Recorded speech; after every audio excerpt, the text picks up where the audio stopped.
Kept you waiting, huh? Let's do this. Okay, first, let's unpack what we're talking about here. We're talking about the new ending added to the NieR Replicant Remaster Remake. I'd say there were two big significant chunks added to the game with this version up. This, and Episode Mermaid. I've already made a video on that one, by the way, so if you're interested in breaking Episode Mermaid down, you should go check it out. Of the two, I don't think it's controversial at all to say that this is the far more significant piece of content, however. This is a completely new ending. I mean, depending on what your definition of new is. But that's some nuance that we'll get into later. Also, we had a pretty definite link between NieR Replicant and NieR Automata beforehand, but the stuff in here just seals the deal. You'll see what I mean. By the way, you might have guessed this, but being a close look at the definitive ending of the game, this video is going to have a lot of spoilers. Just a word of warning if you were planning to experience it for yourself. Anyways, now that we got that paperwork out of the way, let's get into it.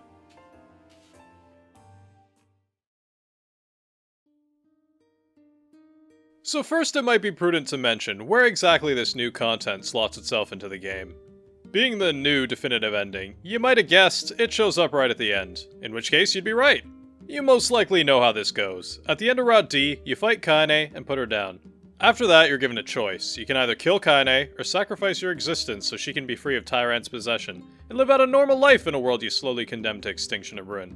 Good job on that one, by the way.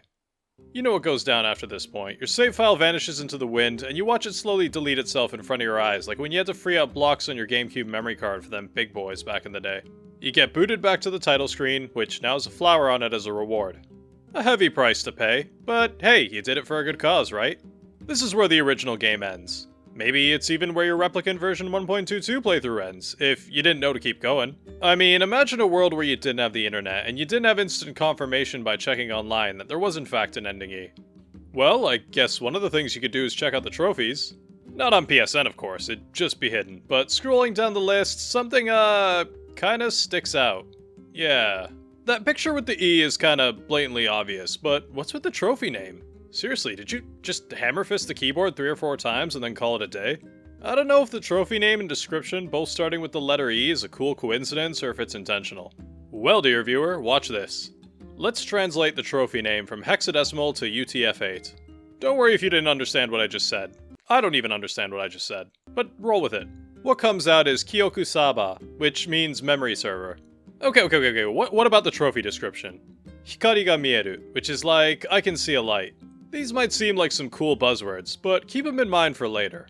Anyways, back to unlocking this ending. Once you Thanos snapped your own save file, you gotta hit new game and start playing again. You gotta get up to about when you fight Hook in the area with Kaine.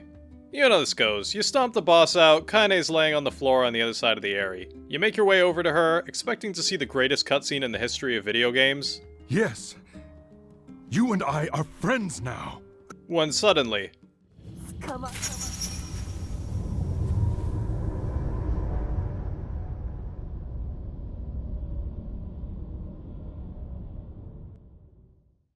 It just happens. We're in uncharted territory now. Kaine wakes up in bed 3 years later, thinking about the people she's lost, like Emil, and even has some of his mementos littered about. She's clearly pretty frustrated that there's someone she should be remembering, but she just can't, no matter how hard she tries. Also, this is me from the future coming here live while editing this video. Judging by this loading screen letter, it seems that waking up crying isn't a phenomenon exclusive to Kaine. Yona seems to be experiencing it too, and she even wants to reach out to Kaine because of it. Just something I noticed while watching the footage over again. Anyways, Kaine gets out of bed and... Hold up. This is a NieR Replicant first. We got a whole new character to play as here. With all new attacks and combos, even the buttons assigned to Magic as NieR have all new special attacks associated with them. And check out this Devil May Cry 5 Virgil summons swords teleports behind you nothing person L-Kid shit. This is pretty hype. They put some work into this. We get to learn about the world without NieR in it based on some ambient dialogue Kaine has as she's traveling. She notices the contradictions in her memory, things that couldn't be the case unless a mysterious someone else was there as well. Kaine sets off to your home village, which is now called Yona's village instead of NieR's village, which really cements his absence home. On the road, you meet someone who's gonna go run an errand to the Forest of Myth, who you save from getting squad roasted by a bunch of shades. Remember, since NieR killed the Shadow Lord, things are getting progressively worse and worse. In a seemingly throwaway line of dialogue NieR has at the beginning of the game, he says that populations are decreasing, shades are getting more violent, and people say it's the end of the world. The Black Scrawl is the ultimate fate of all replicants, as their gestalts no longer have a way to remerge with their bodies after the Shadow Lord was killed and Grimoire NieR destroyed. 1,000 or so years past the prologue, we can see that the Black Scrawl is still a relatively rare occurrence. We only know 2 characters that get it, Yona and the Old King of Facade. We also know that about 800 years after NieR killed the Shadow Lord, humanity came to a complete and total end, so it can be reasonably speculated that shit really slammed on the gas pedal after that. This is also brought up when Kaine talks to this postman. Anyways, he passes his errand on to us, and we forget all about our little trip to the village. By the way, you can go, but when you do, Kaine just mentions how she'd just freak everyone out. Obviously, this is a carryover from the main game when Popol asked Kaine and Emil to get out and stay out. But really, Kaine's a decorative centerpiece in the library for 5 full years, and an additional 3 years have passed since that. You're telling me the villagers still ain't chill? I could understand Skullface over there, but Kaine doesn't even look different from a regular human, and she isn't even possessed by a shade anymore. Whatever. Heading to the Forest of Myth, all the villagers have been killed, and there are these machines pouring out of the Divine Tree. These are new enemies too, so you know you're about to be in for something good. Even though they kinda look like and behave like the robots from the Junk Heap. And oh god, I just want a memory alloy, please drop, I've been in here for hours. With the enemies defeated, the door into the tree opens, and Kaine makes her way inside. It's at this point in the video where I gotta slam on the brakes real quick, cause there's something important we gotta talk about.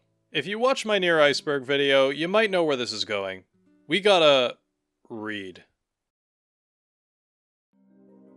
Since the year 2010, Jurassic Park The Lost World has been completely evicted out of my mind to make room for the new Lost World, which is Ending E of NieR.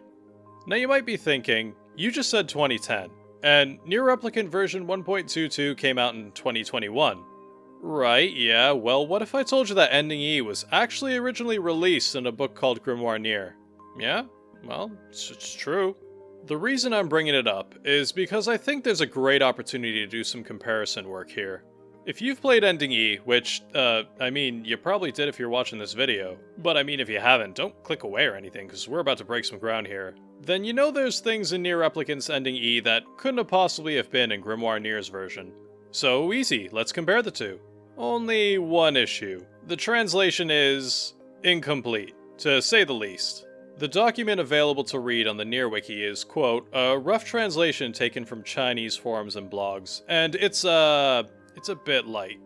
More of a summary.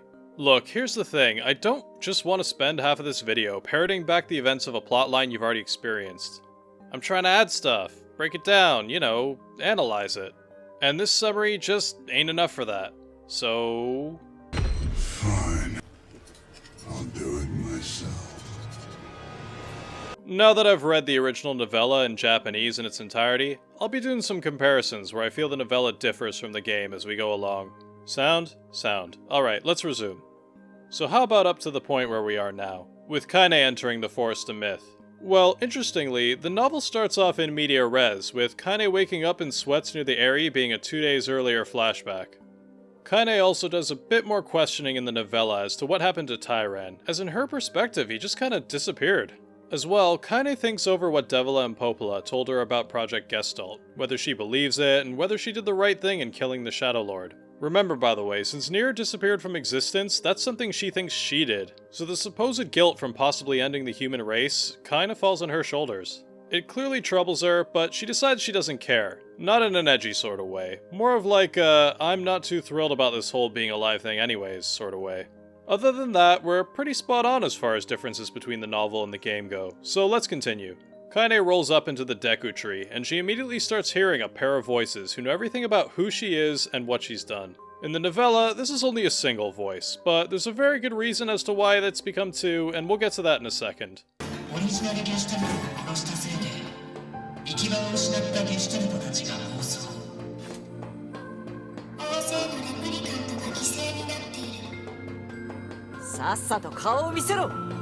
After walking a bit further into the tree, Kaine comes face to face with the two figures, known as the Administrators, taking the shapes of a young boy and girl. So, you might have noticed who these voices are. They're 2B and 9S's. I wouldn't blame you for not noticing. 2B's VA, Yui Ishikawa, is doing a pretty good job of putting on a different voice. 違う。単なる防衛装置みたい。じゃあ、目標を探す必要がありますね。君は元気だね。これでは会話にならない。では、戦おう。Also, you know, asterisk, I played this segment in Japanese, so I don't know how different Kira Buckland's 2B voice is to the voice she's putting on here. That's something you're gonna have to judge for yourself. I'm gonna say, though, that the patterns on their clothes are probably meant to invoke the ones on your high androids. Now, I'm not saying that these are specifically 2B and 9S, but we know the androids and their personality archetypes go way further back than we're led to believe, so could be something here. But I'm gonna leave speculation about that to a potential future video. We're looking for them concrete facts right now. Now, obviously there can't have been two administrators in the novella, because there wasn't any NieR Automata to make reference to in 2010. Simple enough. Next, Kaine cuts up a P-33 model robot while they exposit information about Project Gestalt and the nature of replicants on her. And it's time for an Information mentioned in the novella that doesn't get brought up in the game. lightning round. Ready? Let's go. The Junkeep robots were originally created to dispose of replicants if Project Gestalt were to fail. When Kaine picks up her sword, she has 3 rules. If it's a shade, kill it. If a human puts you in danger, kill it. If you don't like it, kill it. The Administrator was tasked with controlling and using the remaining Maso in the world. No longer having a purpose, the Administrator's current objective is ending the world. And finally, the novella uses Kaine's thighs as a unit of measurement. That's not a joke. After defeating the robots, Kaine follows the administrators deeper into the tree, where they explain that this is an installation meant to record everything and anything about the world, kinda like an organic Wikipedia. You do remember the name of the trophy is Memory Server, right? Then they summon a bunch of copies of Kaine to fight her, and they pretty much push Kaine to her limit. The novella claims that the fight thus far has lasted for over half an hour, and while it would be, you know, really damn boring to constantly fight the same enemies for 30 minutes in a game, we can infer this to mean Kaine's been at it for a really long while. All hope seems lost when a familiar face shows up. カイネさん、大丈夫ですか？エミル。はい。 It's our boy, Emil, with some, extra appendages? You know, when I was like 10, I'd look at my Machamp Pokemon card and wonder what it would physically feel like to have 2 extra arms, but that's a tangent for another day. In the game, Kaine doesn't ask about these arms until later, but in the novella, she's pretty quick to be like, hey, what's with the freaky arms, Skeletor, man? In the game, Emil says there isn't time to worry about that, and in the novella, he just tells her that more's better than less. So, what's the real reason?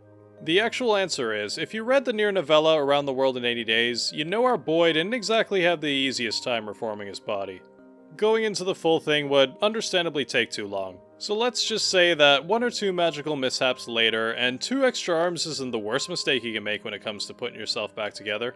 Emil comes in for the assist and focuses on breaking the barrier the administrator set up while Kaine continues fighting her clones.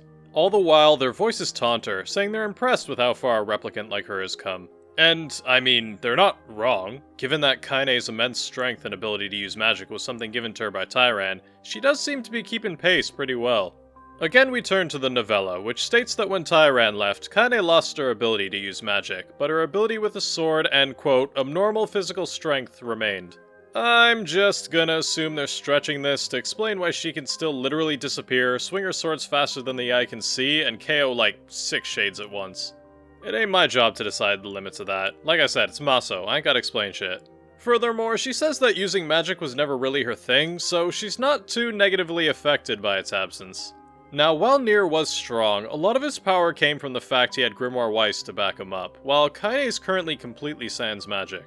All that was a pretty roundabout way of saying there's a good chance that Kaine is the most powerful replicant to exist, which explains why the administrators are marking out over her abilities. Emil finally manages to break through the barrier, creating an opening for him and Kaine to continue forward. It's at this point we gotta take the novel, chuck it in the trash, and glory kill slam the lid on top, because NieR Replicant is about to go off the rails. They coalesce back together in the ending, but for now it's time for our video game to go off on its own. I mean, the novella couldn't have had this stuff in it. The content being referenced didn't, exist at the time. If you want to know what I mean, let's just say you'll automatically figure it out. Our duo enters a white area that kinda looks like the top of the Lost Shrine, but there's some, obvious differences. Something seems familiar, but not familiar to Replicant. We get some dialogue between Kaine and Emil as they make their way through this new environment, and it really goes to show how close these two are. Sure, Kaine probably has feelings for NieR she couldn't express earlier, because Tyran would have team killed her if she showed emotions other than hatred, and Emil definitely has a crush on our former protag, but these two have something that possibly goes deeper than that. They understand each other because of the mutual ire they draw from the people living in the villages, something they get over by mutually supporting each other. They each haven't had this support in 3 years, and now they're finally reunited. Sure, they had NieR, who unconditionally supports them as well, but by virtue of being the hero, someone who can freely enter towns, earn the trust and respect of the people, and generally doesn't face much ostracizing, he doesn't really understand them the way they do each other. One line that particularly stuck out to me from the main game is when NieR decides he wants to show solidarity with Kaine and Emil by sleeping outside with them. By the end of the conversation, Kaine rejects his idea by saying he shouldn't waste his time, which is pretty indirect, but in Japanese, she straightforwardly tells him no and says to drop it.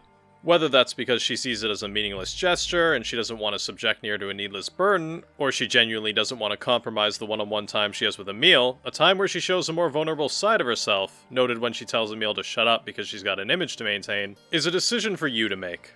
Anyways, second tangent aside, Emil seems to have the same brain fog as Kaine and Yona, as he can remember NieR kinda like how you can remember the level layout of some SNES platformer you played once as a kid. He even says that he could remember making a promise to someone that they would go eat something delicious together. You get to a replica of the Shadow Lord's castle, and Kaine then fights a boss, a memory core sitting at the end of a long room. Doing this fight, you might have noticed something.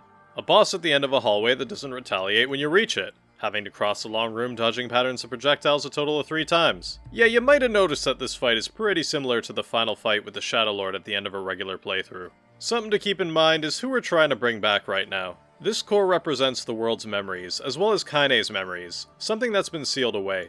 Kaine slams open the core while simultaneously inventing some new expletives,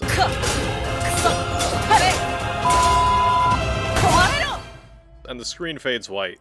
And, hold up. That loading screen do be looking kinda different though. Yo, wait a minute. That's the NieR Automata HUD. The life bar, the map. Again, I mentioned this before, but I could speculate on this all day, and the video would explode further than it already has if I got into why this is. And, to be honest, I don't want to go too far into unconfirmed speculations. But let's lay down one ground theory. I'm gonna say the administrators are based on number 2 and number 9, prototype androids created by Zinnia, the founder of Yorha, who formed the baseline personalities for 2B and 9S. I mean, their voices are the exact same in both languages, which was a deliberate choice made for a reason. What we're seeing here could be the groundwork for the technology that would eventually lead to the founding of Yorha. As much as I want to keep going with this, the length of this Word document is already starting to scare me, and I'm not trying to rewrite War and Peace here. If I ever do a potential video in the future exploring the links between NieR Replicant and NieR Automata, as well as all the side content in between, I'll be sure to explore this connection further. So this area is extremely similar to NieR Automata, particularly when diving into an android. Probably best seen when A2 dives into 9S near the end of the game. It's here that Kaine has to do battle with her memories, summoned up by the administrators, taking the forms of various bosses from the game. Something that's strongly suggested during the main game is that Kaine can hear Shade's voices. Shade's, other than Tyran, I mean. NieR slaughters Shades at a rate that would make Doomguy go wide-eyed, but devil's advocate, you could argue that he was ignorant as to what he was actually doing, if not willfully so. When Devila and Popola finally spill the tea, he's already come too far to turn back, and you could argue that because they, quote, betrayed him, he wasn't all too inclined to listen/believe what they were saying anyways. NieR makes the biggest oopsie in history and accidentally ends the human race, but he was at least completely convinced he was in the right. Yoko Taro himself stated that one of the themes in NieR Replicant is centralized on this topic. You don't necessarily have to be a bad person to do horrible things. You just have to believe that what you're doing is right. Surely, of all those who have gone through NieR Replicant, there are probably a fair amount of players who do believe NieR was in the right. And this isn't trying to dunk on people for not understanding the story or not seeing the bigger picture. You're forced to go through this game in NieR's perspective. There's bound to be a large number of people who empathize with his goal, whether they acknowledge or fully comprehend that what they're doing through him as a player is wrong or not. Seriously, I joke about how NieR closed his eyes, went, "I do not see it," and put a full stop to humanity, but it'd be hard not to empathize with a character you've shared a goal with for dozens of hours. If you're that player, fighting the bosses while the administrators taunt you over what you've done is the way the game forces Kaine, and to a greater extent, forces you to acknowledge your actions. Kaine, and by extension you through your current control of her, lose all plausible deniability. The game rubs your face in it, and at the very least, forces you to come to terms with your actions. Kaine's response, whether she chooses to own up to her actions or continues to push forward, is up to her, and similarly, the same thing is up to you. You can acknowledge what you're doing is wrong and still continue. I mean, it's the only choice you have. This ain't a choose-your-own-adventure game. It's not like you can influence the direction. Or you can assert that you're correct. Either way, by directly broaching the topic, it means you can't just sit on the fence anymore. Are you, NieR and Kaine, right or wrong? What's your reason? Everyone likely has a different opinion and reasoning on the topic, and honestly, I think that's one of the strengths of NieR Replicant's storytelling.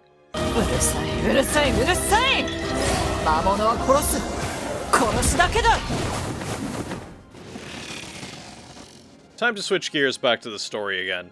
Once Kaine finishes curb stomping some shades, she's forced to confront her worst memory. The one shade I don't think anyone's sympathizing with. The one that killed her grandma and stole her life away. Big lizard boy, Hook.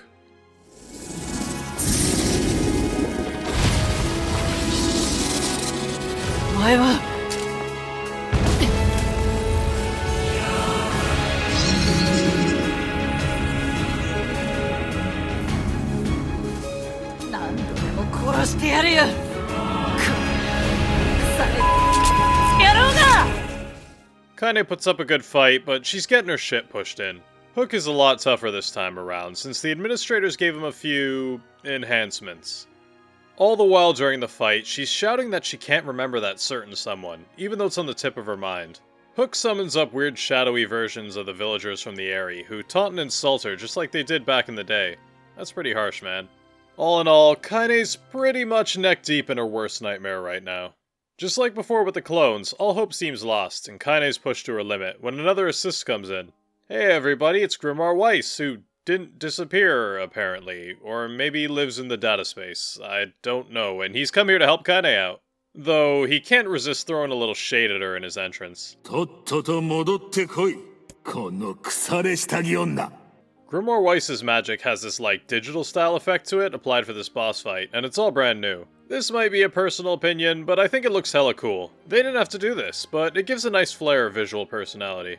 Kaine actually says some genuine words of thanks to Weiss for coming in to help her, but they both quickly agree that that's kinda out of character, and they're more comfortable with their usual banter. It's not that Kaine doesn't appreciate Weiss, or anything like that. Them taking the piss out of each other constantly is just their way of expressing their affinity for each other. They're completely their true selves with no fake politeness when they're together, even if Weiss constantly calls Kaine a thought as if he's got a quota. Side note, when Kaine thanks Weiss, he asks her, "Are you in your cups again?" And I have no idea what that means. Google seems to claim it's some old-fashioned British slang for being drunk, but in Japanese he asks her if she's eaten something off, so let's go with that. With Grimoire Weiss's magic, Kaine turns the tides on Hook and manages to squeeze out a W. This creates a giant burst of light that slowly dissolves the administrators. Hey, a giant burst of light. Remember what that trophy description was? As they disappear, they say that possible futures are blending together. This could suggest that by altering the records of the world and humanity, Kaine's creating a timeline where NieR exists. Kaine then makes a big emotional speech where she decides what life means to her and throws a few expletives NieR's way to bring him back. 私は決めたんだ。誰の指図も受けない。私は刃になるって決めたんだ。お前の刃になるって決めたんだ。絶対に取り戻してみせる。ふざけんな。勝手に消えてどういうつもりなんだ。自分が生きてる意味は自分が決める。この命も私が勝手に使う。だからとっとと戻ってこい。この腐れ野郎。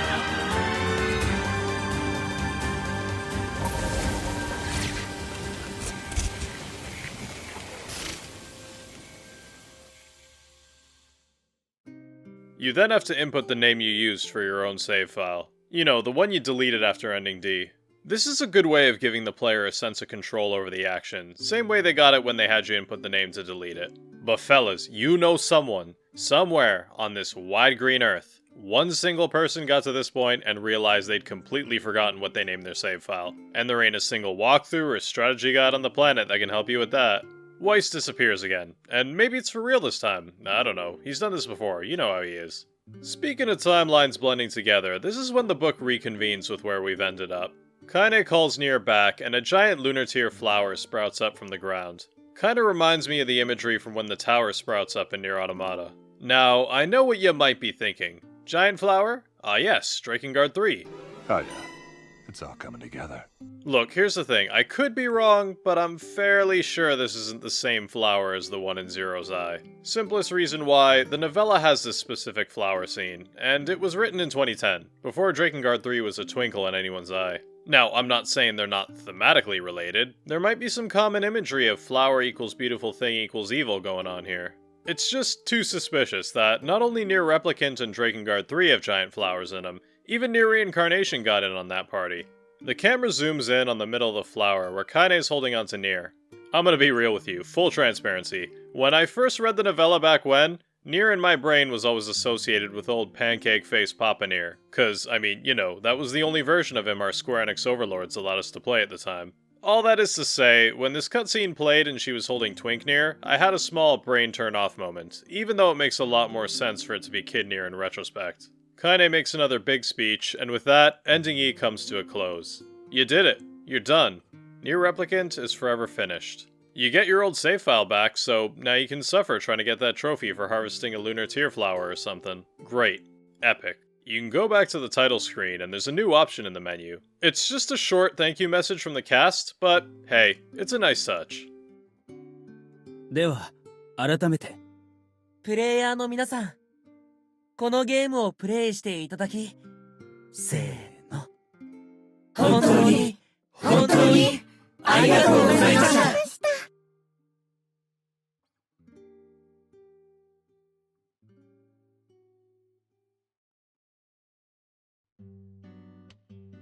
Hey you. Yeah, you. Thanks for watching. This video might have been a bit long for a section of a game that takes about 2 hours total, but, I mean, there's a lot here, especially when you bring the book into it. Hope you learned something today. I sure learned a lot making it. Anyways, if this video gets 1 million likes, I'll do a karaoke cover of Ashes of Dreams. Anyways, till next time.